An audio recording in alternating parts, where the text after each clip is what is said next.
Okay, let's jump into it. What some massive moves overnight. Gold, Aussie, DXY, everything playing out to plan and that, and really just firing forward. So, look, I'll start off with Aussie because Aussie has, just continues to stay on the rip. Like it's just moving up and up. Like again, I know I sort of repeat myself a couple of times with these, but this is the call that we had. Basically, if we put it onto the weekly, you can see it. This looked trappy. We had the breakout of this great sort of falling resistance. Obviously, you can see this wedge a bit better on the daily time frame.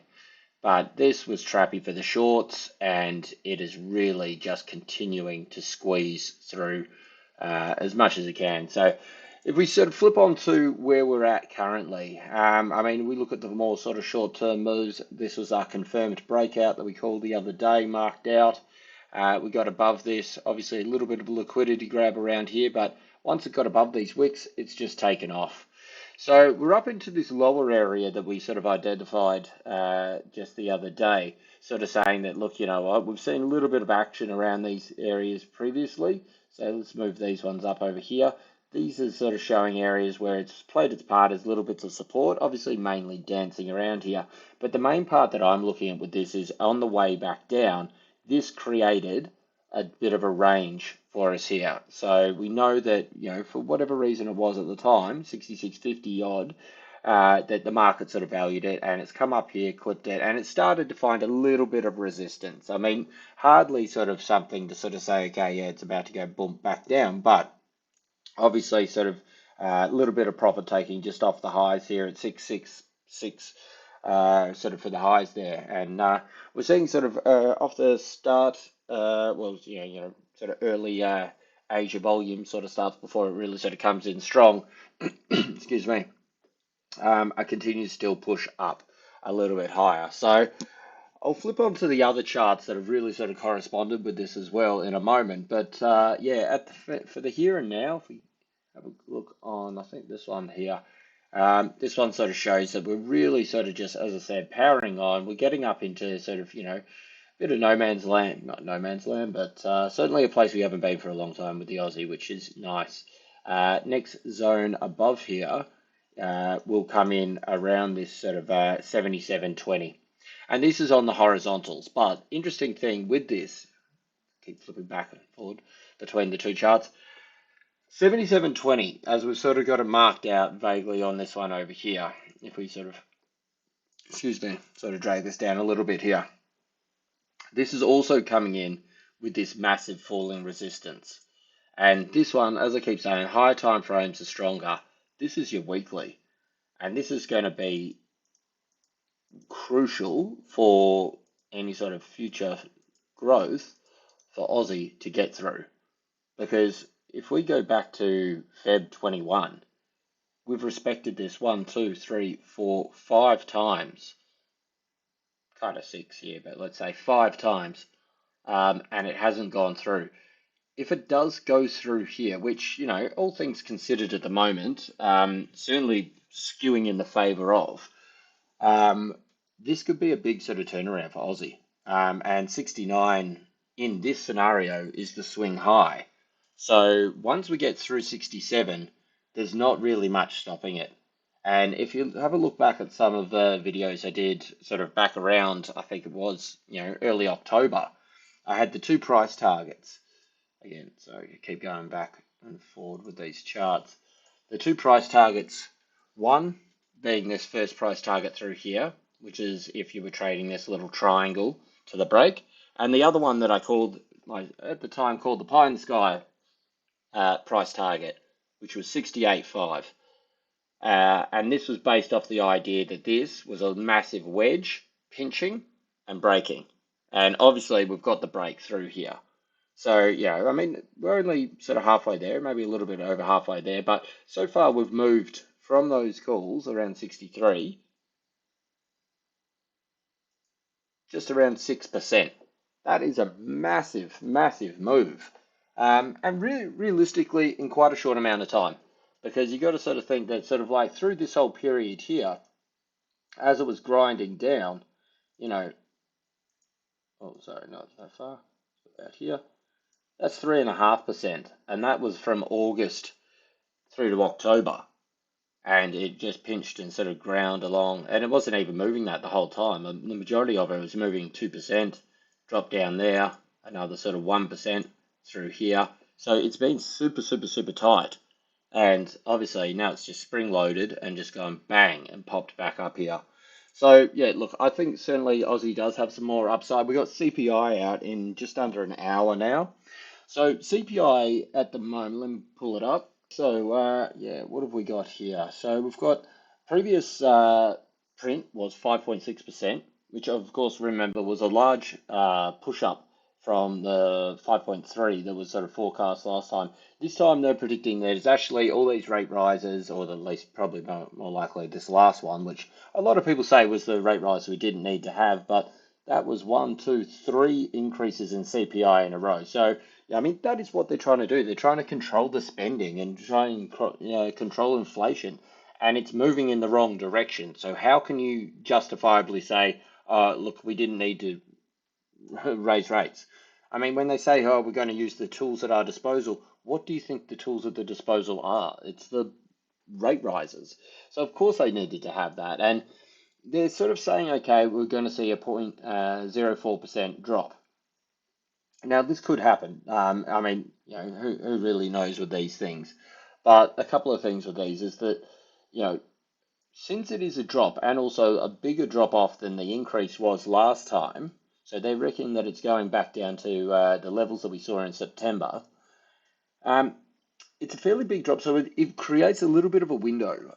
So basically, sort of obviously, if it does even come in lower, but not down as much, you got to think that in theory, the market's priced for a 5.2%. People are sort of taking positions and they're going, okay, based off that, this is what the inflation is. Or maybe they've got their own prediction, but generally the idea is what the forecast figure is, that's what the market's going to move on. So if it comes in as expected, well, that's it. It's expected, and you've hit it on the head. Inflation's come down, Aussie will drop on this. These are textbook responses. If it comes in below 5.2%, you'll also see Aussie drop, because it means that sort of like, they're really tackling it, they're getting on top of it, inflation is coming down, the level of rate rises that they've had so far, it's having the desired effect. There's no need to really sort of ramp it up. The other side of this is that if it also comes down but comes in above what is expected, means that it's coming down, yes, but it's not coming down as fast as they thought it would be. So this then sort of makes you think, well, if that's the case, possibly then they're going to have to still push the rate riser, because the current level, it's too slow. And this is what sticky is, and it's like, it's hanging around and it's sort of not coming down as fast as we want.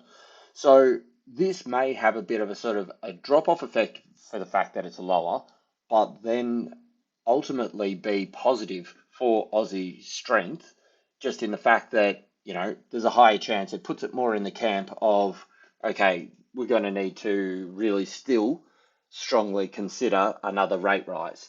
And economists are sort of saying at the moment that this month, this next one, I think a lot of them have said 0% chance, which, as I've mentioned on previous videos, 0% chance creates great opportunity, because either it comes, they don't raise, and they said, hey, look, we said 100% chance that this was happening, which is obviously the same as 0%.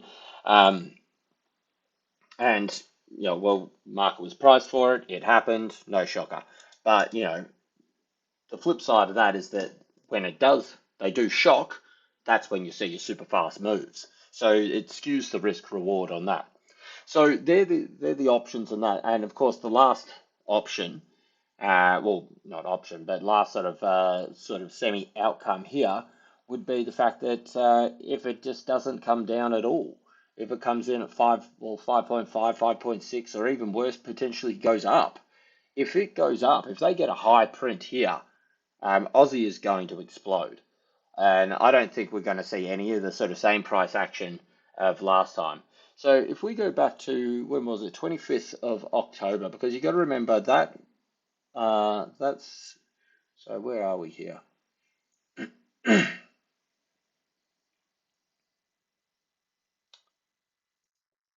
Yeah, 25th. So this is this candle here. This was the last time that we had the CPI. So let's get down onto a low one. Because if you remember the price action around this, it was very odd.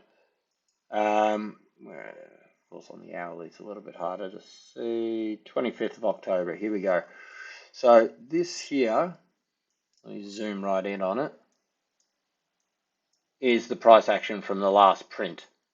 And this is important to sort of have a look at and understand because although last time, the previous had been 5.2, they thought it was going to go up by one tick. It went up by 5.6%.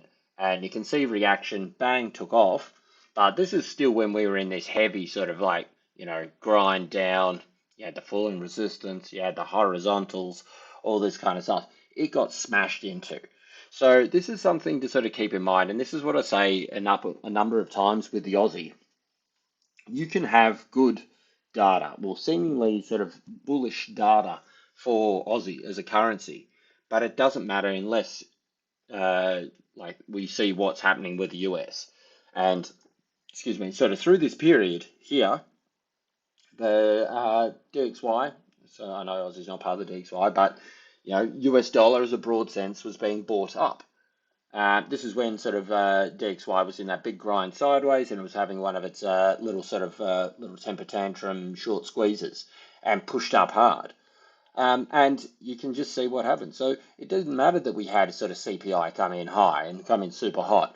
We still got absolutely demolished.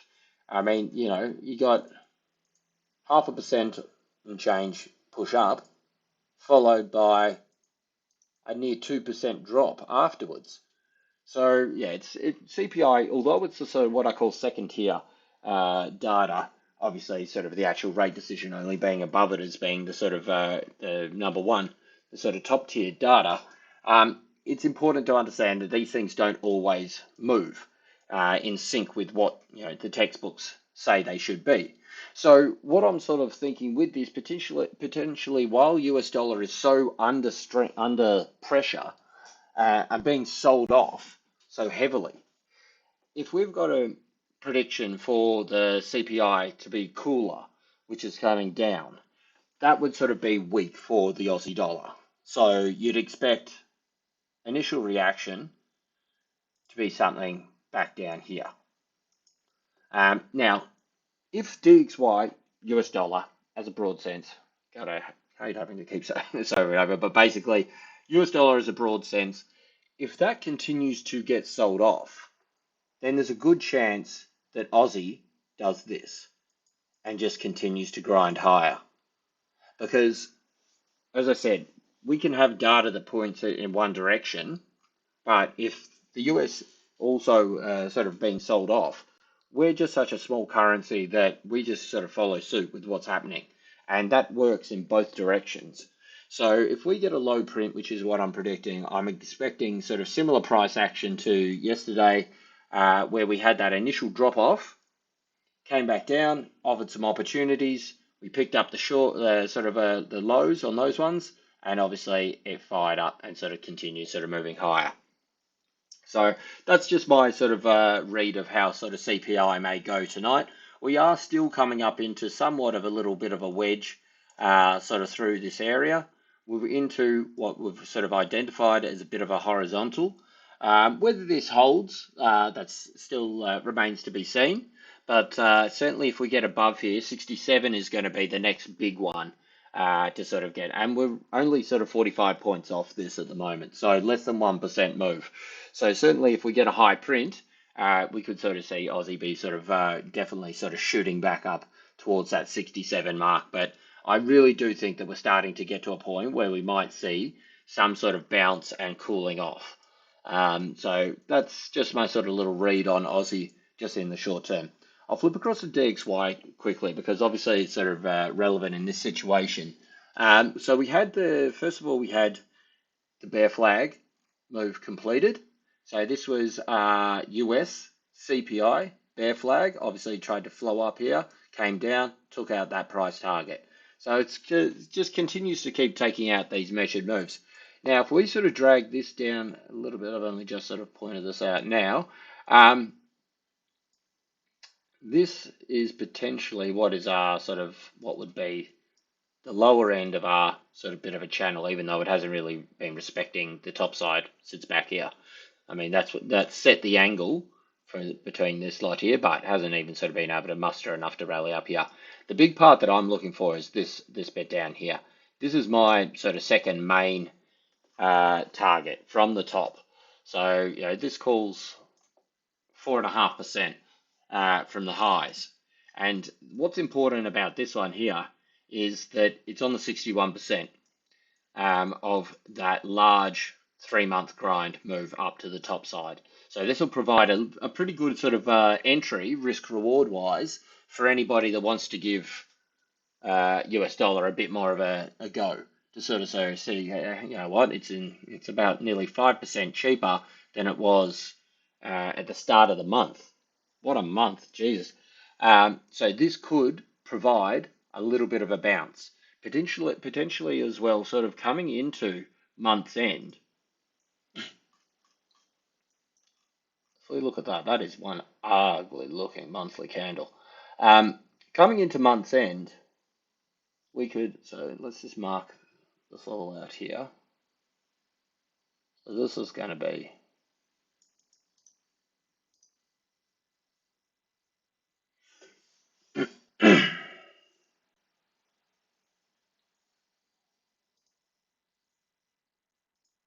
okay, so this is a sort of monthly support coming down. Obviously, this is underneath this at 101, but if we get this out of the way for the moment.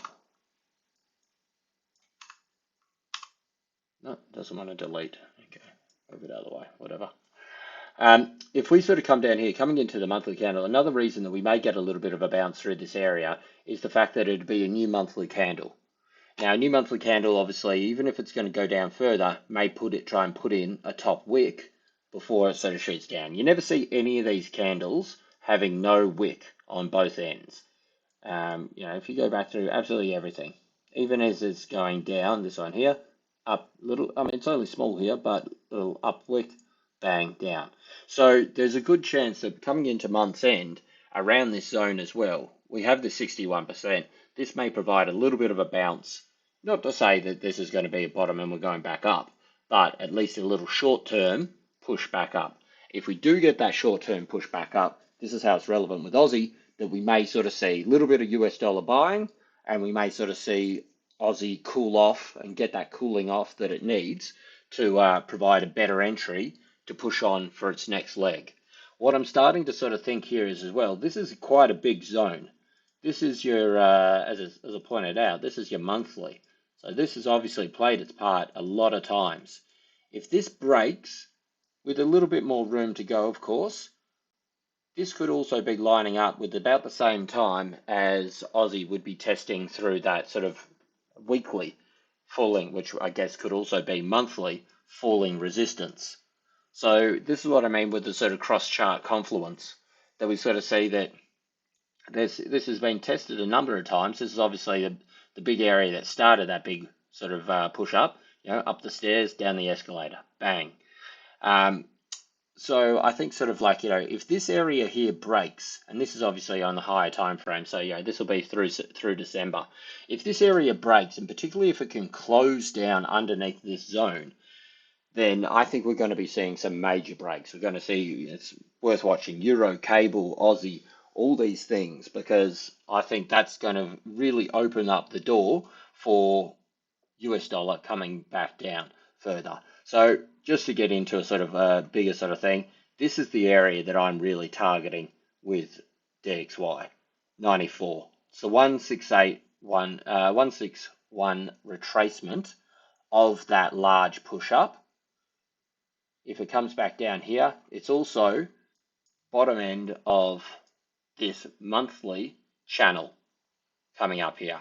And I think this could, again, sort of provide a little bit of an area where people could bounce it off. So, I mean, this is obviously sort of more long-term predictions. You know, long-term, you know, this could all obviously as well sort of come through, I would say sort of around mid first half of next year. odd way of saying it, but around April to June next year, 94 is my target. I work in sort of price levels, not necessarily time levels, but that would be somewhere where I imagine if we can break down under this zone here and hold underneath 100, close a month, so close the year out underneath 100, then I reckon 94 is definitely the main stop that we'd be sort of coming to, which again, if you drag these things out, sort of have a look at these areas over here, we've obviously had a bit of a sort of support, resistance along here, these sort of areas. Yeah, this is another reason, I guess, you could sort of say that, hold on, wait, it has played its part sort of previously. But anyway, look, that's getting way ahead of us. The here and now is that, we had yet another measure move play out. I'd imagine because it is sort of coming down, the next move is to come down here, hit these price targets, 102, and then sort of see what happens sort of coming into the end of the month there. Flip across to gold, another absolute ripper. So this one just continues to just blow out. Look at the size of this candle here. I mean, this is a 4-hour candle, yes, but it's a 20-buck move to the top side. And this is why we sort of mark these levels out, because we said, look, here's the highs here, comes through the highs, and what happens? It just explodes out. So I think, holding above 2K is certainly, I mean, we're on 29th now, so we've only got another, we've got today and tomorrow of the sort of trading left for the month. So, it's very much looking like it's going to be holding right through to the end. And I mean, look at this. This is on the monthly. You're coming up into wick country here. And basically, 1991 is where it needed to get above. Well, look at the size of this. I mean, if you get to these points, there is absolutely zero chance, in my opinion, that we're not going to be hitting at least these wick highs. Because remember how many times there was, or how fast it moved when it went up to the all-time highs or whatever it was. Was it these ones here? It was 20. I thought we got all-time highs previously, but maybe not, different feed. But regardless, these moves here, every time it's hit it, bang, and it's sold back down, well, that stops, basically. That's why they're sort of running like this. But at the moment, this is on everybody's sort of radar. And we've been saying this, that, as US dollar sells off, that money has to go somewhere. And, gold has just been absolutely beaten down. And here it is just absolutely exploding back up. RSI is tipped down underneath 80. It's crossed over now. So it's ready to push back up. And we can see how high it's got previously. So, it can definitely take a little bit more. Oh,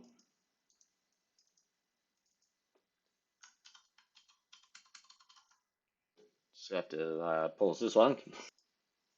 Technical difficulties there, but yes, so on a monthly basis with the Stotch, we can see that this certainly can get a bit higher. That's why it happened. Put this back down here. So we can see that, look, and now that it's sort of pulled back down here, it's definitely sort of got a room to sort of fire back up into this sort of overbought area. Like we've seen it sort of previously sort of hit these higher levels before it's actually turned down. So I think we're on the verge of a major breakout with gold moving forward here. Again, these are long-term sort of lookout things, but as US dollar continues to sell off, we're going to see that money pump into gold. 90% of the time, they have a very strong inverse relationship. And, we're just sort of seeing that perfectly play out here now. So the here and now, though, it's grinding up higher. We're coming up into some other sort of important levels here. It's just fired through a lot of these, though, hasn't it? Sort of. So we're up into this sort of 2044 now. So I think, 2050 is going to be the next sort of big one that we want to see taken out. And I think sort of like, we may see a little bit of a sort of cooling off through this period again. Like if it runs in line with what I was just saying with DXY, DXY, people start to give that a little bit of a shot. We may see a little bit of a pullback here. And then, of course, that'll just provide a new base.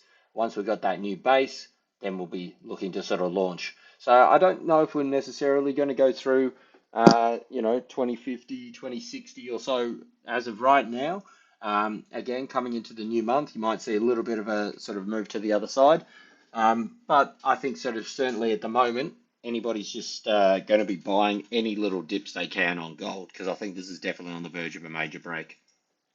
Copper fired back up, and this is another one that we were sort of looking at yesterday. We put this little falling resistance in through this mid-range, and if you watch yesterday's video, they said, look, this is where it's going. So at the moment, it's still in a range. It's at the highs. It's into this resistance zone. So, you know, when I mean consolidating at the highs, the longer it can stay up here, the better it bodes for a continued move up to our next price target, which is, as I said, 394, however you want to say it, because this is what we've sort of identified on the higher time frames as probably a very likely area that we want to sort of see. We'll see it play its role of being sort of support, resistance, resistance, resistance, resistance. So, you know, to get above this area, I think will be quite difficult, but I think certainly, you know, in a short term, there's a good chance that we sort of see a continued push up here. We've seen, this is on the weekly, we've seen this sort of flip here. If we can take out this previous wick, just like we saw with gold, and we were saying, okay, you know, it comes down, pushes back up, takes out that previous wick, that's what opens up the door for that next leg. And at the moment, this is looking like it's about ready to sort of pop up to the top side here. So if we can get this weekly close up above, say, 387, I think that's definitely sort of going to say, okay, we're coming up to our price target over here. Finally, finish off with China quickly, as China is really looking like it's on the verge of just crunching this level. I thought we might have got a bit more of a bounce here. I thought this may have been a little bit of a head and shoulders, but it seems like people at the moment, you know, we're not sort of down through this area yet, but certainly at the moment, it's looking like this could just be the top wick for this weekly. And again, it's just in reverse order, which we can see we're actually literally just taking out that bottom wick of last week right now. And as this sort of pushes further down, this could open it up. And I think sort of like, you know, we could see a lot of people go, okay, yep, and agree. Let's bail on this as well if we get down under this level here, because this could really sort of open itself up to 705 moving down there. So I thought this would have held a little bit more, hence why I said we had the price target, but we can see this is that little bear flag that we sort of marked out. It sort of played its part. You can see how many times they tried to hold it and pinched. But as I said, the buying may have been sort of coming higher, but the selling was also coming lower, and it just wasn't allowed past that area. And we've seen that happen with the break, which is pushed to this downside move here now. And you know, if we can see a bit of a continuation through here, again, I think there's going to be a lot of stops around this area. So the next target, I think, is that 705 area. And I think sort of once we get down here, you know, again, we may see little bits of reprieve along the way, but certainly across the board, it just looks like people are just sick and tired of US dollar. And I think sort of certainly 2024, we're going to see a bit more damage done to US dollar. You know, they were holding themselves up with some good data, but, you know, even the data at the moment is not coming out particularly, well, not as strong as it was. They had the Richmond Manufacturing Index last night. Previously 3, they thought a little bit of a slowdown to 1, came in at -5. So these are the kind of things. They had the consumer confidence up a scratch, but they also had the previous one revised down to 99.1. So I think they're the sort of drivers that really saw that last sort of push on all the crosses. Excuse me, all the crosses we saw. All right, that's about it from me.